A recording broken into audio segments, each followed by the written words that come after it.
Mediados del mes pasado, 18 de julio para ser más preciso, el vocero presidencial Manuel Adorni anunció que el Poder Ejecutivo pretende volver a privatizar el agua, especialmente para el área metropolitana de Buenos Aires, la empresa conocida como AISA, Aguas y Saneamientos Argentinos. Bueno, la gente del Grito del Sur ha hecho un informe bastante interesante sobre las consecuencias que podría traer esta privatización de AISA. Voy a saludar para hablar del tema a Matías Caucinho, periodista en el Grito del Sur. Hola Matías, buenas tardes, ¿cómo te va? Hola, buenas tardes Jorge, todo bien por suerte. Bueno, muchas gracias por atendernos. Han estado charlando con algunos especialistas sobre este tema y creo que hay una mirada que se coincide, ¿no?, por lo estratégico del elemento, ¿no?, del agua. Sí, totalmente, así es. Bueno, hablé con Aníbal y Juan Carlos, ambos tienen dos visiones, te diría que similares, uno quizá más relacionado a los derechos humanos, el otro más a la cuestión, ¿cómo decirlo?, institucional quizá, pero ambos coinciden, te diría, en la misma mirada de que no se puede privatizar AISA. No es una manera viable, no es el momento, no sé cómo decirlo, pero no se puede dejar de garantizar un derecho como el agua, que es quizá el derecho más básico que no podemos perder. Claro, hay que centrar, ¿no?, el asunto en esa cuestión. Estamos hablando de un elemento esencial como es el agua, que no podría ser una mercadería evaluada por la ley de mercado, ¿no? Es algo necesario. Así es. Sí. Totalmente, estamos de acuerdo en eso. Dejaron al mercado, además, primero que nada, bueno, supongo que la gente sabe, se acuerda, AISA ya privatizada, o se nota esto ya fue hecho. Por eso digo, empiezo diciendo, es como un tabú, esto ya se vivió, no es la primera vez que se hace, y es más, las compañías que lo tienen a esta reprivatización, por decirlo así, sí. La misma empresa, el mismo grupo empresarial francés, es uno de los que lo tiene en mira, pero quiero decir, no, es como volver a lo mismo otra vez. Es una competencia, no hay competencia, no es una cuestión desleal, se levanta una bandera, digo yo, hipocresía, porque dejar al mercado que decida el precio, se va a descuidar, lo que va a pasar es que el servicio se va a descuidar en pos de, bueno, que sea más rentable el negocio. Pero sí, los que lo pudieron pagar toda su vida lo van a seguir pagando, los que ahora les cuesta, ni te digo en unos años. Claro. No es solo el agua, además, ¿no? Porque bajo esta órbita también se encontraría la cuestión de las cloacas, Sí. No es solo el suministro de agua potable. Y claro, teniendo en cuenta este concepto de la rentabilidad, se dejarían, por ejemplo, de hacer obras cloacales en áreas donde, bueno, la empresa en cuestión no evaluaría tener ganancia. Exactamente.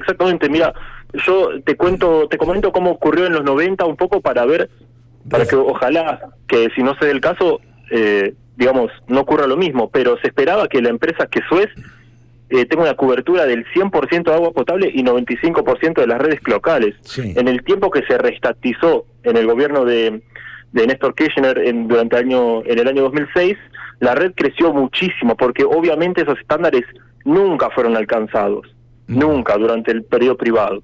Durante el periodo estatal aumentó muchísimo, pero digamos en lo que va desde el gobierno de Milei, ya despidieron un 20% de los trabajadores, más de 1.400 personas, más de 1.500 incluso. Y la red cloacal, volviendo un poco a los 90, en la red cloacal no había un saneamiento porque no era rentable. Hacer saneamiento claramente no es rentable, no tiene, digamos, para una empresa no es algo positivo, no le va a entrar plata por tener un mejor tratamiento de los residuos cloacales, y lo que pasó fue que se contaminaron las napas. Había en el agua potable incluso E. coli, Escherichia coli, sí. perdón. en los 90. Había nitratos, arsénicos.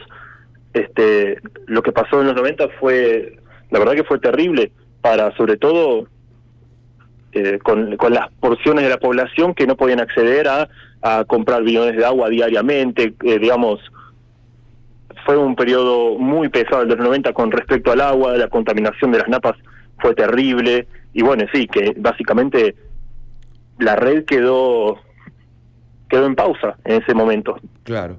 Uno de los entrevistados, Juan Carlos Bertoni, también resaltó el aspecto constitucional que protege al agua, ¿no? Como recurso. Sí. ¿Qué te decía? Sí, perdón. No, ¿qué era lo que te decía? Así es, sí, él cita el artículo 124 de la Constitución Nacional, que dice que, básicamente, lo resumo en que un privado puede hacer uso del agua, pero no puede ser dueño del agua. Yo acá creo que se pone en jaque esta cuestión, porque AISA, que suministra más de 14 millones de personas, digamos, si a una empresa le das la potestad de suministrar tantísima agua, que es muchísima gente para nuestro país, lo que le estás dando es, un poco le estás dando no solo el uso del agua, lo estás convirtiendo en dueños. Él dice, puede ser que haya una cuestión de extorsión en esto. Y eso es totalmente algo que puede pasar. Si está en manos privadas, va a ser el privado el que se encargue de eso. Entonces, ¿está haciendo uso o está siendo dueño? Esa es una cuestión que se pone en jaque, y bueno, y la Constitución básicamente nos debería proteger de eso. Claro. Pero bueno, por cómo viene la mano, es complicado de leer, digamos. Sí, sobre todo con un gobierno como el que tenemos, que muy cuidadoso con la lectura concreta de la Constitución o de algunas leyes no es, ¿no? Digo esto porque hay un montón de legislación que protege al agua como un servicio esencial, o sea, no podría, por eso es que no se puede cortar el suministro aunque uno deba la factura de agua, ¿no? Exactamente.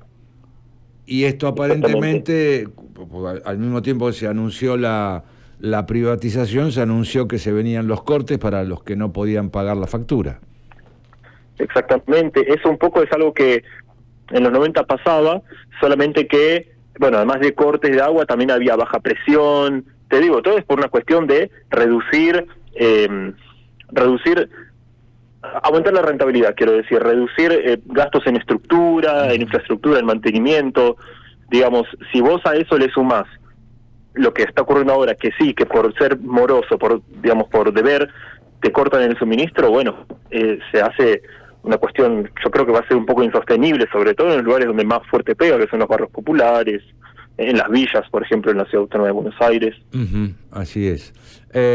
Además es cierto, ¿no? Es bueno refrescar lo que fue la experiencia menemista de la privatización, porque desde todo punto de vista se demuele aquello de lo manejado por el sector privado es mejor, el servicio no era bueno.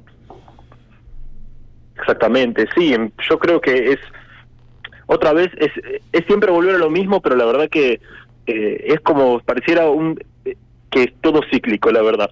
Es otra vez lo mismo, el mismo discurso de que el privado tiene que mantener con mejor eficacia porque el Estado no puede. Bueno, la verdad es que el Estado puede bastante bien, y en la experiencia argentina puede hasta mejor, porque expertos hay, no, volviendo un poco y entrando un poco en la cuestión de las universidades, expertos sobran. La cuestión es que hay que ponerlos a trabajar y hay que aprovechar que tenemos esa capacidad en este país, por suerte. Claro. Pero bueno, si dejamos al privado, si dejamos todo en manos en privado porque el Estado supuestamente no le da, y se complica muchísimo, y sí, los 90 la verdad que es un recuerdo terrible para un montón de cuestiones, para un montón de empresas que se privatizaron, y que hoy en día también está en la mira, como son los trenes, por ejemplo. Y el agua en este caso. Matías, hablaste de que ya se produjeron despidos en AISA desde que asumió el gobierno de Javier Milei. Sí, el número actual, yo tenía un número un poco desactualizado de más de 1.400 personas, el número actual ronda las 1.500. Es un 20% desde el 2023, es un número altísimo, y te quiero comentar uno no puede prever el futuro, pero si hace la lectura de los 90, en el 90 fue más de la mitad la gente que se despidió cuando se terminó de privatizar. Claro. Esta privatización que se plantea ahora, que es con en acciones y de a pasos, digamos, esta privatización va a ser lenta mientras se vaya dando, van a ser como escalonada, y puede ser que haya más despidos hasta el punto de que quede reducido al 50% o incluso menos, no sabemos. Uh-huh. Pero sí, la privatización, los despidos se están dando y se dan en masa. Claro. Bueno, es una manera también de favorecer al futuro dueño, ¿no? Con un listado personal mucho más chico a la hora de privatizar la empresa. Así es, sí. Sí, mira, yo te digo, las empresas que buscan estas privatizaciones de este estilo, por ejemplo, son grupos empresariales, como una vez más, como eso es, que sí, se fijan de buscar mercados emergentes donde las regulaciones sean más bien débiles, y bueno, y es un poco el caso, es un poco de lo que está pasando acá. No sabemos cuánto va a dar el gobierno de sí para que la empresa pueda venir. A lo mejor dan el brazo a torcer y las negociaciones son, bueno, hagan lo que quieran. No sabemos, pero viendo cómo viene la mano, es lo más probable que se lo den al primero que ponga unos mangos, por decirlo así. Claro. Ya en los 90 la privatización fue por muy poca plata, fue del agua, digo, en particular de la empresa de obras sanitarias, hoy AISA, fue por muy poca plata. Uh-huh. Y eso podría ser que se repita. Bueno, el proceso ya está en marcha, lamentablemente, incluyendo los despidos que señalabas, masivos, ¿no? 1.500 trabajadores desde que asumió Javier Milei en diciembre de 2023. Matías, muchísimas gracias por este rato. Muchísimas gracias a vos, Jorge, que tengas un buen día. Matías Cauciño, periodista del Grito del Sur. Ellos han hecho esta nota en particular sobre la privatización de la empresa AISA anunciada por el Gobierno Nacional.